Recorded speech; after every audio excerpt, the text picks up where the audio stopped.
ಸವಿ ಭೋಜನ ಕಾರ್ಯಕ್ರಮಕ್ಕೆ ಸ್ವಾಗತ. ಇವತ್ತು ನಾನು ನಿಮಗೆ ವಿತಿನ್ 5 ಮಿನಿಟ್ಸಲ್ಲಿ ಫಟಾಫಟ್ ಅಂತ ಅಂದ್ಬಿಟ್ಟು ನೂಡಲ್ಸ್ನ ಹೇಗೆ ಮಾಡ್ಕೊಳ್ಳೋದು ಅಂತ ತೋರಿಸ್ತಾ ಇದ್ದೀನಿ. ಬ್ಯಾಚುಲರ್ ಇರ್ಬೋದು, ವರ್ಕಿಂಗ್ ವುಮೆನ್ ಇರ್ಬೋದು, ಅಥವಾ ತುಂಬ ಜನ ಪಿ ಜಿಲಿರೋರು ಈ ನೂಡಲ್ಸ್ನ ಮಾಡ್ಕೊಂಡು ತಿಂತಾ ಇರ್ತಾರೆ.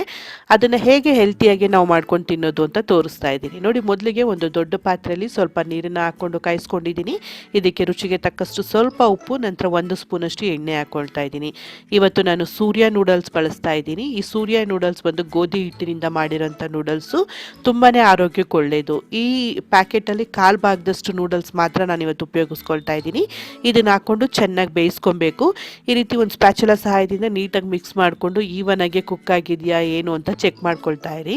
ನೋಡಿ, ನಾನು ಇವತ್ತು ಬೆಂದಿದೆಯಾ ಅಂತ ನೋಡಿಕೊಂಡೆ. ಅದೊಂದು ಸ್ವಲ್ಪ ಬ್ರೇಕ್ ಆದರೆ ಸಾಕು, ಬೆಂದಿದೆ. ಈಗ ನಾನು ಏನು ಮಾಡ್ತಾ ಇದ್ದೀನಿ, ಗ್ಯಾಸ್ ಫ್ಲೇಮ್ನ ಹೈ ಫ್ಲೇಮಲ್ಲಿ ಇಟ್ಟು ಇದನ್ನು ಒಂದ್ಸಲ ಈ ರೀತಿ ನೊರೆ ಬರೋ ಥರ ಹಿಂಗೆ ಕುದಿಸ್ಕೊಂಡು ಕಮ್ಮಿ ಮಾಡ್ತಾ ಇದ್ದೀನಿ. ಆನಂತರ ಸೇಮ್ ಪ್ರೊಸೀಜರ್ ಇನ್ನೊಂದ್ಸಲ ರಿಪೀಟ್ ಮಾಡ್ತಾ ಇದ್ದೀನಿ. ಇದರಿಂದ ಏನಾಗುತ್ತೆ, ನೂಡಲ್ಸು ಈವನಾಗಿ ಬೇಯುತ್ತೆ. ಈಗ ಕಂಪ್ಲೀಟಾಗಿ ಗ್ಯಾಸ್ ಆಫ್ ಮಾಡಿಬಿಟ್ಟು ಇದನ್ನು ನಾನೊಂದು ತೂತಿನ ಪಾತ್ರೆಗೆ ಹಾಕ್ಕೊಂಡು ಈ ನೀರೆಲ್ಲನೂ ನಾನು ಶೋಧಿಸ್ಕೊಳ್ತಾ ಇದ್ದೀನಿ. ಈಗ ಕುಕ್ಕಿಂಗ್ ಸ್ಟಾಪ್ ಆಗಲಿ, ನೂಡಲ್ಸು ತುಂಬ ಓವರ್ ಕುಕ್ ಆಗಬಾರ್ದು ಅಂತ ಸ್ವಲ್ಪ ತಣ್ಣೀರಿಂದ ನಾನು ತೊಳ್ಕೊಂಡಿದ್ದೀನಿ ಇದನ್ನು ಅಷ್ಟೇ. ಇದರಿಂದ ನೂಡಲ್ಸು ತುಂಬ ಮುದ್ದೆ ಮುದ್ದೆ ಆಗೋದು ಅವಾಯ್ಡ್ ಆಗುತ್ತೆ. ಈಗ ನೋಡಿ, ನೂಡಲ್ಸ್ ರೆಡಿಯಾಗಿದೆ. ಒಗ್ಗರಣೆ ಶುರು ಮಾಡ್ಕೊಳ್ಳೋಣ. ಒಂದು ಬಾಣಲಿಗೆ ನಾನು 1 ಟೇಬಲ್ ಸ್ಪೂನಷ್ಟು ಎಣ್ಣೆ ಹಾಕ್ಕೊಂಡು 2 ಮೀಡಿಯಮ್ ಸೈಜ್ ಈರುಳ್ಳಿನ ಉದ್ದುದ್ದ ಕಟ್ ಮಾಡಿ ಹಾಕ್ಕೊಂಡು ಜಸ್ಟ್ ಇದನ್ನು 1-2 ಸೆಕೆಂಡಿಗೆ ಈ ರೀತಿ ಫ್ರೈ ಮಾಡ್ಕೊಬೇಕು. ಜಸ್ಟ್ ಹಸಿ ಸ್ಮೆಲ್ ಹೋದರೆ ಸಾಕು ಈರುಳ್ಳಿದು.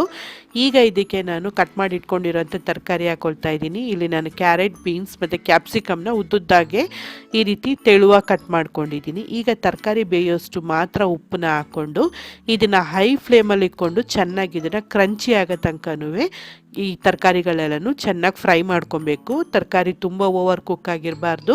ನೀವು ಇದಕ್ಕೆ ಬೇಕು ಅಂತ ಹೇಳಿದ್ರೆ ಹಸಿ ಬಟಾಣಿನೂ ಸಹ ಬೇಯಿಸಿ ಹಾಕೊಬೋದು. ಕ್ಯಾಬೇಜ್ ಬೇಕು ಅಂದರೆ ಕ್ಯಾಬೇಜ್ ಹಾಕೊಬೋದು, ಅಥವಾ ಬೇಬಿಕಾರ್ನ್ ಹಾಕ್ಕೊಬೋದು. ನಿಮ್ಗೆ ಇಷ್ಟ ಬಂದಿರೋ ತರಕಾರಿಗಳನ್ನ ಆ್ಯಡ್ ಮಾಡ್ಕೊಬೋದು. ಇವತ್ತು ನಾನು 1, 2, 3 ನೂಡಲ್ಸ್ ಮಸಾಲ ಪ್ಯಾಕೆಟ್ ಪೌಡ್ರ್ ಹಾಕ್ತಾಯಿದ್ದೀನಿ. ಇದರ ಟೇಸ್ಟ್ ಭಾಳನೇ ಚೆನ್ನಾಗಿರುತ್ತೆ. ನೀವು ನಿಮಗಿಷ್ಟ ಬಂದಿರೋ ಬ್ರ್ಯಾಂಡ್ ಪೌಡರ್ಗಳನ್ನ ನೀವು ಆ್ಯಡ್ ಮಾಡ್ಕೊಬೋದು. ಮಸಾಲೆ ಪೌಡರ್ಗಳನ್ನ ಮ್ಯಾಗಿ ಇದೆ, ಸಮದ ಬ್ರ್ಯಾಂಡ್ ಸಹ ನಿಮಗೆ ಸಿಗುತ್ತೆ. ಯಾವುದು ನಿಮ್ಗೆ ಇಷ್ಟ ಇರುತ್ತೆ ಅದನ್ನು ಹಾಕ್ಕೊಂಡು ನೀಟಾಗಿ ಮಿಕ್ಸ್ ಮಾಡ್ಕೊಳ್ಳಿ. ಇಲ್ಲಿ ನಾನೀಗ 1 ಟೇಬಲ್ ಸ್ಪೂನಷ್ಟು ನಾನು ಟೊಮೆಟೊ ಸಾಸ್ ಹಾಕ್ತಾಯಿದ್ದೀನಿ. ನಿಮ್ಮ ಹತ್ರ ಟೊಮೆಟೊ ಸಾಸ್ ಇಲ್ಲ ಅಂದರೆ ಟೊಮೆಟೊ ಕೆಚಪು ಅಥವಾ ರೆಡ್ ಚಿಲ್ಲಿ ಸಾಸು, ಇವೆರಡರಲ್ಲಿ ಯಾವ ಸಾಸ್ ಬೇಕಾದರೂ ಆ್ಯಡ್ ಮಾಡ್ಬೋದು. ಹಾಕ್ಕೊಂಡು ಚೆನ್ನಾಗಿ ಇದನ್ನು ನೀಟಾಗಿ ಮಿಕ್ಸ್ ಮಾಡ್ಕೊಬೇಕು, ತರಕಾರಿಗೆ ಒಂದಕ್ಕೊಂದು ಹೊಂದ್ಕೊಳ್ಳೋ ಥರ. ಆನಂತರ ನಾವು ಬೇಯಿಸಿಟ್ಕೊಂಡಿರೋಂಥ ನೂಡಲ್ಸ್ನ ಹಾಕ್ಕೊಂಡು ಚೆನ್ನಾಗಿ ಇದನ್ನು ಮಿಕ್ಸ್ ಮಾಡ್ಕೊಬೇಕು. ಇದನ್ನು ಮಿಕ್ಸ್ ಮಾಡ್ಕೊಬೇಕಾದ್ರೆ ಹೈ ಫ್ಲೇಮಲ್ಲೇ ಮಿಕ್ಸ್ ಮಾಡ್ಕೊಳ್ಳಿ. ನೀಟಾಗಿ ನೂಡಲ್ಸು ಬಿಸಿ ಆಗುತ್ತೆ. ಇದರಿಂದ ಮಸಾಲೆನೂ ಸಹ ಹಿಡಿಯುತ್ತೆ. ನೀವು ಯಾವುದೇ ಚೈನೀಸ್ ಐಟಮ್ ಮಾಡಬೇಕು ಅಂತ ಹೇಳಿದ್ರು ಹೈ ಫ್ಲೇಮಲ್ಲಿ ಮಾಡ್ಕೊಂಡ್ರೆ ನಿಮಗೆ ಅದರ ಟೇಸ್ಟು ತುಂಬ ಚೆನ್ನಾಗಿರುತ್ತೆ.